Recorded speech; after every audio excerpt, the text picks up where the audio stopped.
The laws of kashrut, the dietary laws, follow a rather strange and disturbing passage in the preceding chapter to the one that we've just heard.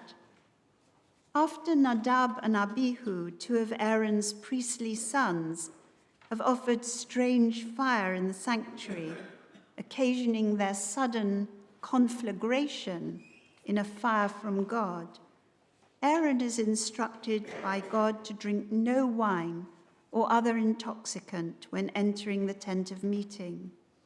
This, says God, must be the law for all time throughout the ages, in order to distinguish between the sacred and profane and between the impure and pure.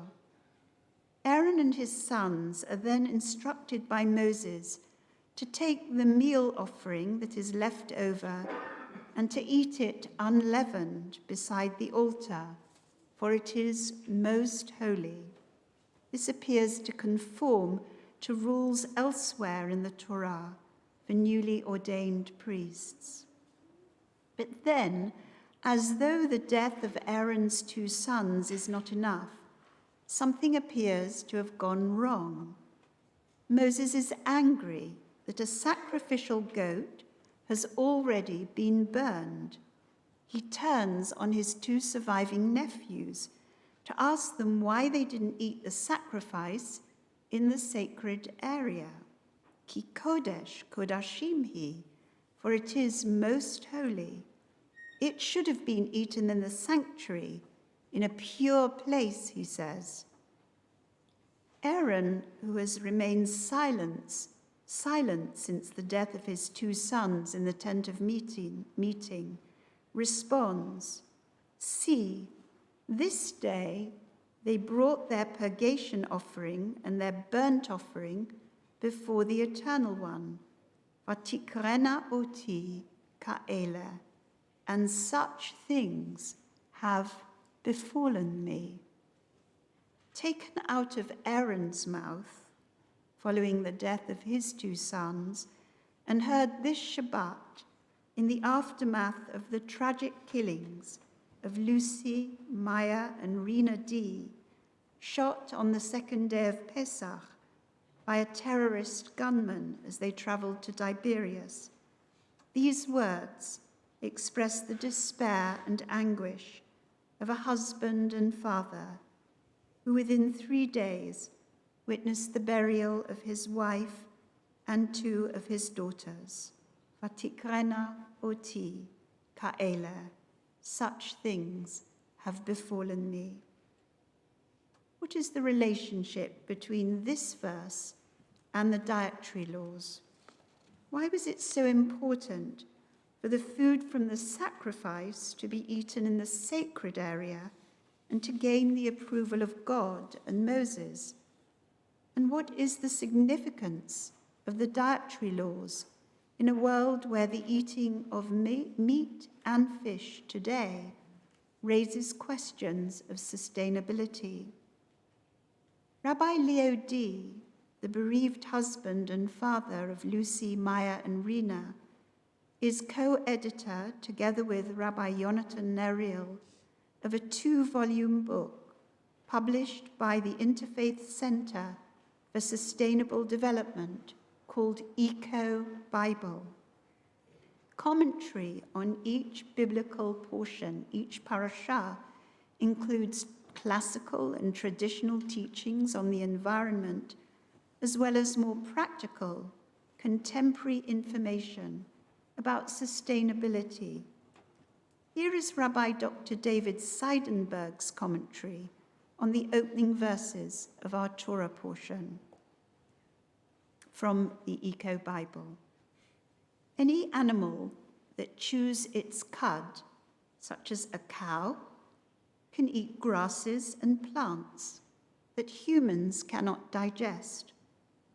Any animal that has split hooves, such as a sheep, can walk and graze on land too rocky for people to farm with a plough. Thus, the only land animals that we can eat, according to the Torah, are animals, and I emphasize these words, that do not compete with humans for food. Seidenberg argues that any culture that allows domesticated herds to compete with humans for food also pits farmers against herders and the poor who have no land against owners who control both land and herds. It was not ritualism or symbolism, he says, but ecology that first determined the rules about which species of animals were permitted to be eaten. Animals that chew the cud can make use of marginal land growing grasses inedible to humans, and animals with split hooves can graze on rocky land that would make for poor farming. From an ecological perspective, these rules permit only species that do not compete with humans for land or food.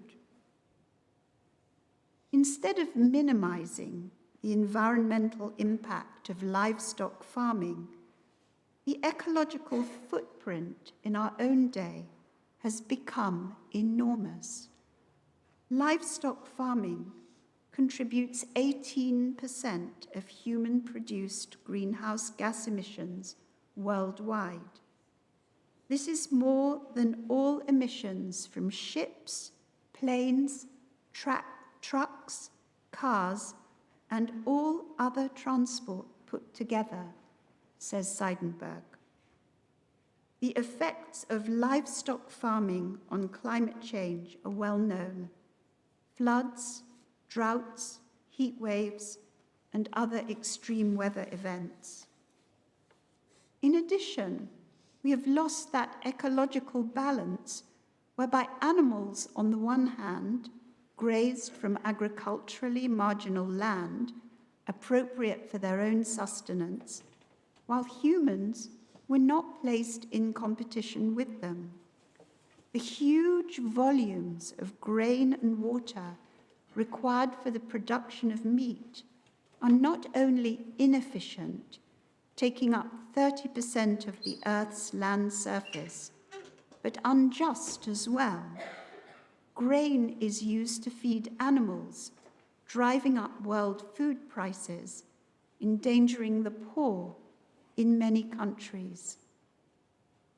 In the same volume, Eco Bible, commenting on the verse that permits fish with fins and scales to be eaten, Candace Nachman warns that global overfishing has reduced the percentage of fish stocks within biologically sustainable levels from 90% to 66%. Many of our waters are overfished, exploited, and overexploited, and our oceans and rivers are unable to keep up with the global appetite for fish. While some believe that the solution to the crisis of the world's fisheries decline is to breed more, rear more, and harvest more, Nachman argues that there can be negative effects on the environment when aquaculture is not properly regulated. The best choice, she says, other than eliminating or reducing the amount of fish we eat, is to eat fish from sustainable fisheries. The opportunities before us are to buy fish sustainably and work to promote environmental practices and policies that will not harm fish species of the waters where they should thrive. Many liberal Jews still regard the verses we read this morning as archaic and irrelevant to our own practice of Judaism today. Some might resent being told what to eat or not to eat from the pulpit, but these laws come from the heart of the Torah, close to the holiness code of Leviticus 19, which we'll read in a couple of weeks' time. more important today than anything else in the world is our close relationship with the environment. Our feet tread on its earth. We inhale its air. We bathe in its waters. Day in and day out, we make choices about what to eat and what not to eat. And every choice we make is a religious choice. It's a moral choice, a decision to acknowledge that we are merely God's stewards on earth, here to sustain and protect our planet. Seen in this light, perhaps we can understand why Moses is angry with Eleazar and Itamar, Aaron's remaining sons, that they consume the sacrificial offering, in essence their food, outside a sacred area. For it is most holy. You should have eaten it in the sanctuary as I commanded. Judaism teaches that our encounter with the animal kingdom, with all living creatures, is an encounter with God's creation, with their vulnerable and precious ecosystems. They are most holy. From the first verses of the Torah, from the story of creation, the natural cycle of animals, fish, and birds, the air they breathe, the water in which they swarm, the earth on which they make their nests and lairs, play as significant a role in life as we human beings.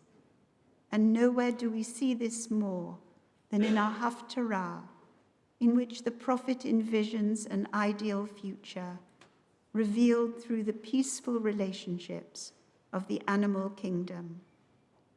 I chose this Haftarah, he's not here again, for Nicholas, not because he is necessarily aware of the mention of his Hebrew name, but because as we celebrate his naming and blessing, thank you. Thank you. As we celebrate Nicholas's naming and blessing, I want to draw brief attention to the verse in which he is named. V'gar ze'ev im keves, v'namer im gedi yabatz, v'egel uchafir umari yachdav, v'na'ar katon noheg bam. The wolf, the ze'ev, shall dwell with the lamb. The leopard lie down with the kid. The calf, the beast of prey, and the fatling together, with a little boy to herd them. While it is true that every mother believes her child to be the long-awaited Messiah, I pray that Nicholas, when he makes his appearance, will grow up like the young prince of this chapter in Isaiah, blessed with a spirit of wisdom and insight, a spirit of devotion and reverence for God. May he be that little boy who, following the example of his mother Sam, will do his part to do good in the world, bringing justice and peace to all humanity. Kain Yehi Ratzon. May this be God's will.